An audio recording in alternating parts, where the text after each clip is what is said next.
Good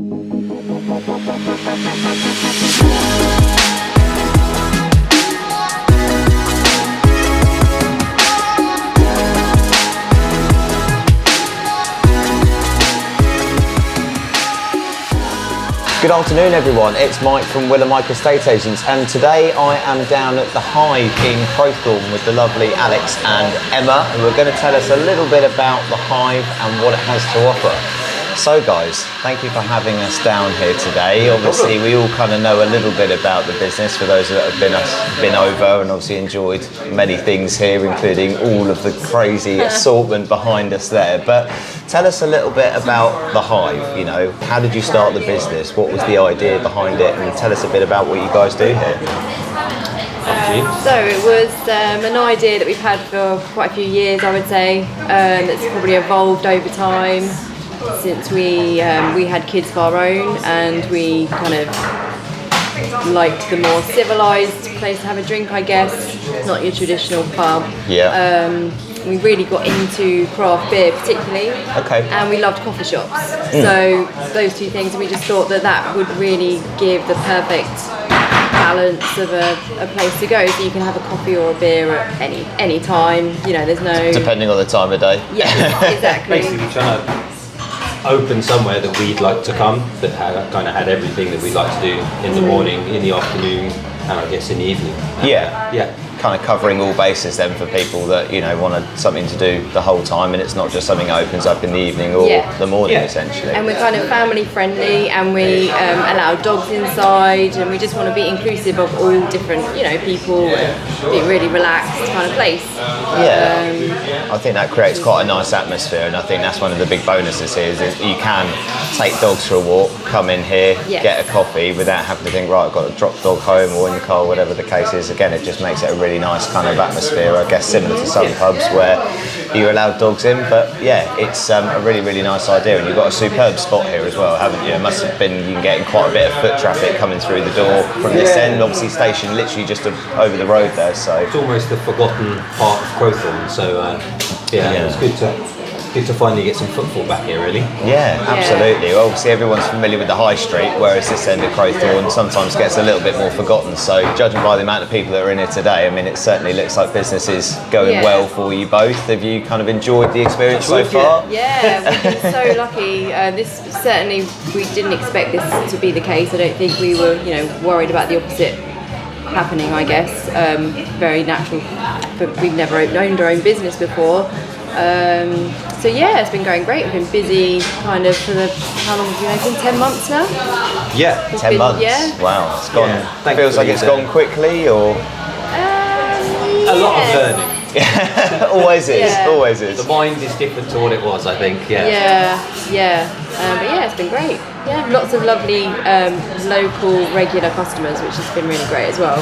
Good. Building a bit of a population that are your everydayers, or certainly kind of frequently coming over. Do you find that people kind of come in and they take to a certain thing that you offer? Because obviously you've got such an amazing assortment of beers and ciders. I mean, just looking behind me there, I mean, it's like a kind of a colour chart almost, isn't it, in terms of what you like? Well, yeah, we do get quite a few people that will obviously come in for coffee in the morning and then pop back for a cheeky beer in the afternoon, or grab a few cans to take home. So yeah, that's really good, and we kind of get to know what they like, and kind of what styles people want. Yeah, kind of perfect. Yeah, ideal. And how, obviously there's such an amazing array of things behind me there. How on earth do you pick what goes on the shelf? Is it just a case of what you guys personally prefer, or? Guilty, fair enough. A little bit of everything, really. It's kind of, customers will tell us some breweries that they know that maybe I haven't tried, so we'll get them in and give them a try. Most of the time they're good. I had quite a big list of breweries that I wanted to get in, going through this whole process of starting up, so that was easy to tick them off. Sure. And then just a case of any new breweries turn up. So we've championed quite a few new breweries that started in lockdown that we've now had everything they've ever done, so awesome. That's kind of perfect. Yeah, that's perfect. And I know obviously from our previous conversations, obviously you work with a number of kind of really local breweries, and I'm right in saying that every single product in here is from the UK.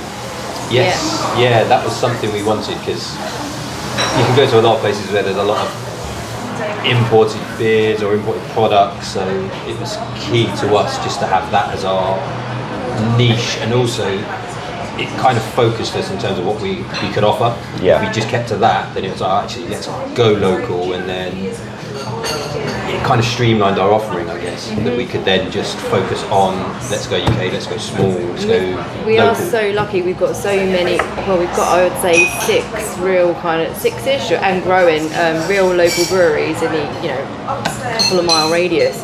It's crazy. They're just on the doorstep, but it's not very widely known, I wouldn't say.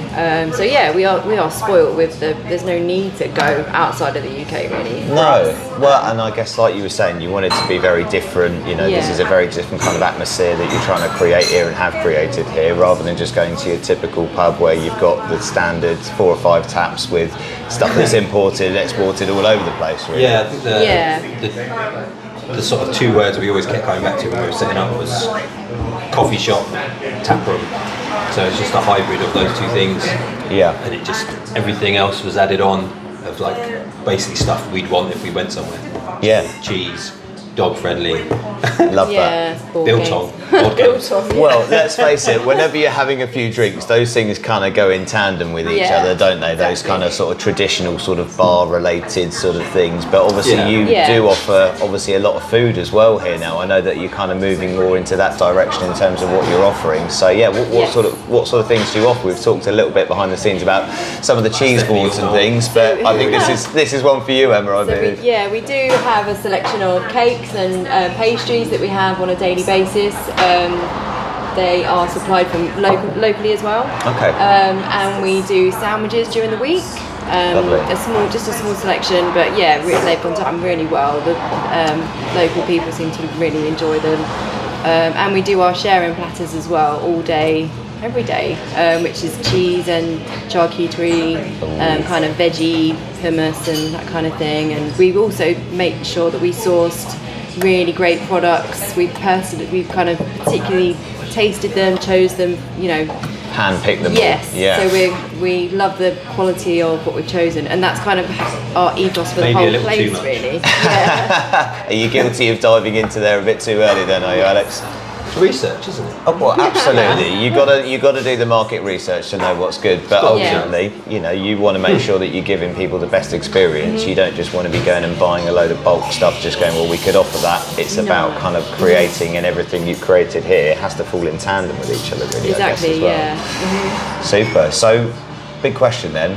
What's the future have in store for Hive? Obviously you've come a huge long way in the last 10 months. Obviously I'd imagine that no doubt Alex has got some ideas, and probably you have as well, Emma. So where do you see yourself going, certainly in the short term but and in the long term?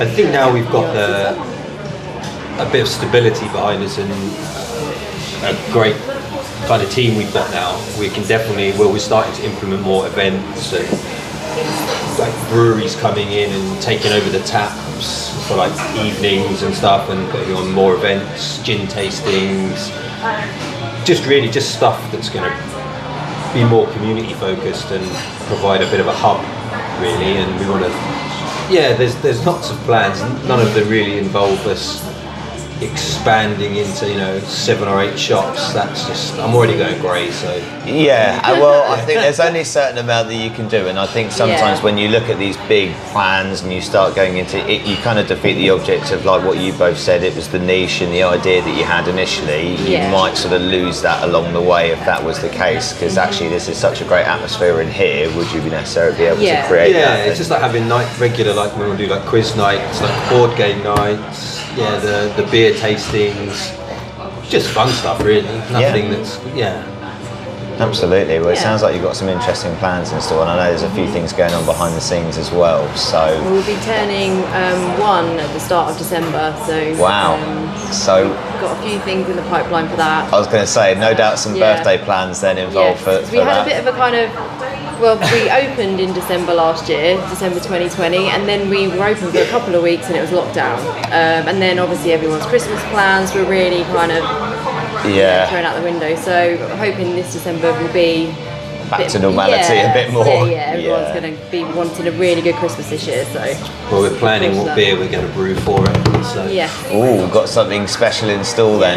Yeah, awesome. So is that something that you're going to be taking the lead on, Alex, or are you going to let Emma have a bit of a dabble with it? Actually. We're happy to flavours of Christmas that we both like, so we'll see where that goes. But no, we've got a theme. We just need to come up with a recipe. Which obviously involves a bit of taste testing, no doubt, and everything else that goes along with it. So yeah, a very fun process to make the birthday plans happen for sure. Yeah. Awesome.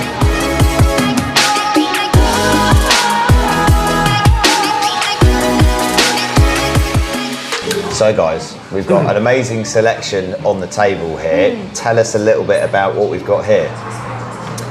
This is our lovely sharing platter. So as you can see, there's a nice selection of some charcuterie meats, which are all from the UK, and some lovely cheeses there, also all from the UK. Waterloo, which is very local cheese. It's from Village Made in Hampshire. Lovely.